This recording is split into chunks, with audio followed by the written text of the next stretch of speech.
Ano yung mong gibuhat na rocket stove.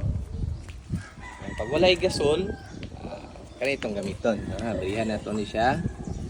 Kusog na ito ang kalayo. So, gamay lang kayo yung kailangan na kahoy. Kana lang gamay lang kayo ng kahoy na. Hindi mo kailangan palit kung dagdan kayong panggatong. Gamay lang. So kusog na kayo yung kayo na pagkontrolan para dili kayo grabe ang kalayo. Ato lang ng takluban. Tanawan niyo na. Hinay na siya. Kamay na lang man ang hangin ng musulod.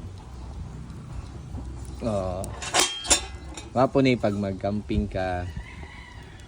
Bugat lang yun siya, no? Pero symbol taning gamay na kanang ma-disassemble. Magluto ka din na. Nakay gusto lutoon. Hindi ka gusto maggasol. Adagan mo kahoy. Nakadool sa dagat puno.